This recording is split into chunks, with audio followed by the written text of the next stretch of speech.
Los valientes no son aquellos que no tienen miedo, ¿no? Exactamente, totalmente de acuerdo. Así empiezas tu libro, ¿no? Sí, y bueno, y todos tenemos miedo, ¿no? O sea, lo que yo digo ya si lo hablamos en un sentido metafórico, pues los tiburones de la comunicación tienen miedo, los tiburones de la política tienen miedo, de las empresas, del deporte, todos tienen miedo.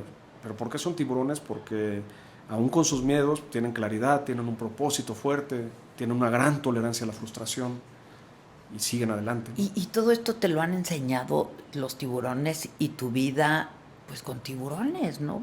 Pues sí, fíjate que sí, mira, la verdad es que, pues la vida, todo pasa por algo, ¿no? Que está llena de tiburones. Que está llena de tiburones, pero fíjate que, digo, yo soy, no soy, soy creyente en Dios, no soy una persona practicante, Okay. pero soy muy creyente en la fe.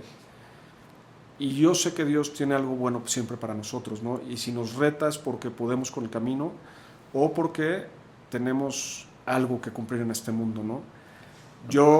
A mí la vida me ha enseñado muchísimas cosas, ¿no? El primer aprendizaje fuerte que tuve, que fue donde conocí el miedo. Yo nací aquí en la Ciudad de México en el 72 y recién nacido mi papá nos lleva y mi mamá a vivir a un pueblo muy pequeñito que se llama Huapalcalco, que está en Hidalgo, ahí al lado de Tulancingo, ¿no? Okay. Y mi papá era ingeniero agrónomo, entonces nos vamos a vivir en un rancho, mis 4 hermanos, o sea, mi hermana Ale, Pati, Eduardo y yo, y mi mamá. Y mi mamá fallece cuando tengo 1 año de edad. Uf. Entonces... Que así lo empiezas a contar en el libro. Sí, eso. Así lo cuento, ¿no? Pero digo, yo en ese momento no me di cuenta que pasaba, ¿no? No tenía ni idea de qué estaba pasando. Claro, estabas muy niño. Sí, mis hermanos se vienen a vivir a México con mis abuelos y me quedo yo solo con mi papá. Y conforme empiezo a crecer, pues me doy cuenta que no tengo una mamá. O sea, no me lo tenían que decir, ¿no? Me empiezo a dar cuenta. Mi papá no platicaba, era un poco hermético en ese tema de mi mamá. Y no me platicaba mucho, entonces veía a mis amigos, veía a mis primos y pues yo me daba cuenta que me faltaba algo, ¿no? Y ahí es cuando veo mi primer gran miedo, ¿no? Donde digo, me da pavor crecer sin una madre, ¿no? Y luego empiezo a crecer y un día le digo a mi papá que me platique de mi mamá, que la quería conocer. Mi papá, siempre, yo, bueno, a mi papá lo pongo en el libro como un oso, ¿no? Porque era de esos grandotes, toscos, pero cariñosos, ¿no? Entonces, sí. Y no muy demostrativo y expresivo, sí, quizá, sí, pero... No, sí era así todo. Y un día me empieza a enseñar varias fotos de cuando yo estaba con mi mamá, con mis hermanos. Me enseña una foto, me acuerdo que, bueno, viene en el libro de mi mamá en el féretro. Me dice, mira, tu mamá cuando se fue, qué bonita. Y sale muy bonita, ¿no? Pero bueno, pero en el féretro. Sí, o sea, mi papá... Que es una foto que pones sí, en el sí, libro. pero es una foto que... O sea, sí, que a mí me choqueó en ese momento, yo creo, pero sí tenía razón mi papá, se veía muy bonita, ¿no? Sí, sí, la verdad sí, pero inerte. Sí. Sin vida, ¿no? Sí, y entonces empieza a seguir cambiando y me enseña una fotografía de ella y él con unas mangueras raras y unos equipos, y eran unos equipos de buceo. Cuando yo tenía, pues habría tenido aproximadamente 4 o 5 años cuando eso pasó. Pues imagínate, estamos hablando de hace 48 años. Y en ese pueblito, el acceso que teníamos a datos era, bueno, sí, a medios era una televisión de bulbos.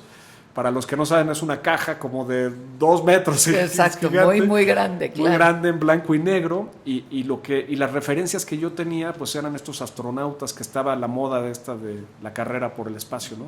Entonces le pregunté, papá, oye, ¿qué iban a ir al espacio? Y me dijo, no. Entonces me empezó a platicar que con esos equipos se metían bajo el agua, se podían sumergir, empezaban a ver los peces y no tenían que salir a respirar. Y luego mi papá, pues como esa oleada vieja, no, y salía el tiburón, entonces yo con mi arpón le pegué. O sea, era al revés, ¿no? Y los conservamos. Sí, sí, sí.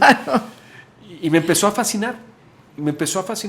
Mi papá era muy bueno contando historias, era muy buen storyteller. Okay. Entonces me empezó a contar y me volvió loco y me fascinó y se me olvidó por un momento que el tema al que nos habíamos sentado era platicar de mi mamá. De tu madre.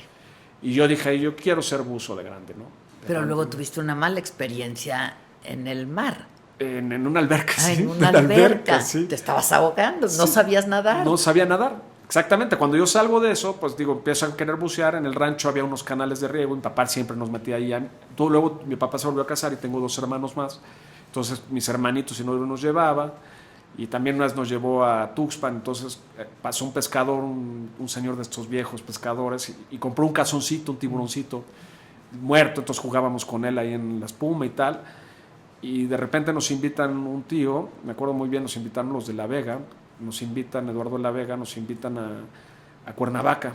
Y había una alberca y yo dije, ahí es mi oportunidad. Llevé un visor con el que tenía mi visor de tiempo. Llegué a la alberca, no, dije, sin agua va, me metí a la alberca, pero pues no sabía nadar y me ahogué. De verdad que... Y te salvaron. Me salvó Eduardo de la Vega, que era doctor. ¿Te rescató? Me rescató. Te rescató. Sí, y luego tuviste otro incidente en un caballo. Luego también en el caballo. Fíjate que es que ahí viene mi afición también por los animales, ¿no? Mis dos pasiones. Por un lado el buceo, inculcado por esa fotografía, ¿no? Okay. Inspirado por esa fotografía. Y yo creo que indirectamente buscando yo acercarme a mi mamá, ¿no? Claro. Ya platicando con psicólogos y tal, me han dicho eso, ¿no? Sí, claro. Y también cuando estaba triste me iba a convivir con los animales en el rancho. Y entonces me sentía bien. Era como mi espacio seguro los animales. Y mi abuelo tenía unas yeguas ahí viejas, que, bueno, una no tan vieja, pero tenía unas yeguas que nadie las agarraba, nadie las cuidaba, y yo decidí comenzar a montarlas y a jugar con ellas. Y una vez también saliendo con Paco Macedo, un buen amigo, me acuerdo, había una yegua que se llamaba La Colorada y era bien cabezona. Entonces... Y dijiste, la voy a domar. La monté y salimos, y aparte no solo la monté, me puse a Paco en ancas, o sea, atrás de mí montado, y entonces no le gustaba. Y llegamos a un campo abierto, me acuerdo, y me puse... Galopó. No, le dije, vamos a galopar. ¿Le estás listo? Vamos a galopar, ¿no? Entonces me suelto a galopar y empieza a reparar como caballo de rodeo. Se avienta Paco, y dije, cuando vi que se avienta, dije, pues yo también me voy a aventar. Me aviento, pero me quedo, como estaba chiquito, no alcanzaba a poner los pies en el estribo. Entonces los ponía en las arciones arriba, en el cuero que trae. Sí. Los metí ahí. Entonces me aviento y me quedo atorado, y pues de repente me despierto en un sillón acostado, de todo, pues todo madreado, ¿no? Que dices, lo primero que vi fue una luz, pero no la luz del túnel, ¿no? Claro, sí. Claro. Ahora, esta afición por los tiburones, pero es un poco también desafiar, ¿no? Es un desafío, porque claro que son unos animalotes, Gerardo. Mira, o sea... Yo creo que en un principio sí, definitivamente fue una manera de llamar la atención, de estar presente, porque yo me sentí, desde pequeño siempre me sentí como muy delegado, ¿no? Y sí, definitivamente los caballos, los animales, ser este muchacho atrevido a donde no se atrevía la demás gente, ser el que llegaba raspado y no le dolía nada, pues era una manera como de, véanme, ¿no? Yo creo que sí era un tema, o sea, no creo, era un tema. Claro, definitivamente. Hoy en día no lo es. Se ha convertido en tu pasión. Exactamente. Se ha convertido en tu pasión. Pero en un principio sí, definitivamente. Pero es como desafiar la vida, ¿no? Porque pues un tiburón, por más miedo que tenga el tiburón, es peligroso. Mira, sí y no. A ver. Te vamos a platicar un poco de estadísticas. Sí, a ver, bueno. Pero... Hay una página que se llama el International Shark Attack File. Okay. El Archivo Internacional de Ataques de Tiburones. Este es de la Universidad de Miami. Y en esa página se registra, yo creo que como el 80% de ataques que hay en el mundo. Okay. Digo el 80% porque de repente capaz un tiburón agarró en el Serengeti a alguien y nadie lo notó. Sí. Y el promedio de ataques de tiburones en los últimos 30 años es de 63 ataques al año. Ataques. Mortal el 10%. Vamos a decir que, vamos a redondearlo a 100, por los que no están... O sea, 10 personas mueren aproximadamente promedio en los últimos 30 años por ataque de tiburón. Hay 80,000 causas. Sí, claro, con más incidencia. Pero ¿no? También es desafiar al destino y a la vida, ¿no? Híjole, es que yo no lo veo así. Bueno, yo cuando vamos, lo que te dan es mucho más del riesgo en todo caso. No, definitivamente, ¿no? Cuando hablamos de propósito y pones en la balanza el propósito, pues me dan mucho más que el riesgo. Sí, claro.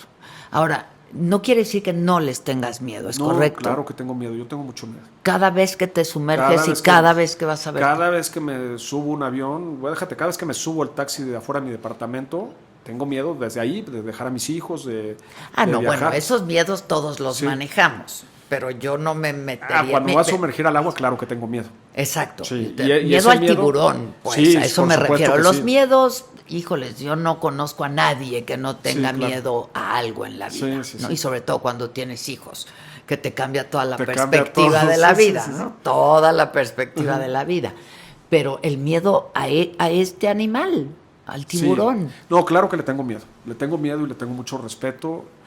Y es un animal muy serio, ¿no? Digo, hay de diferentes tiburones a tiburones, ¿no?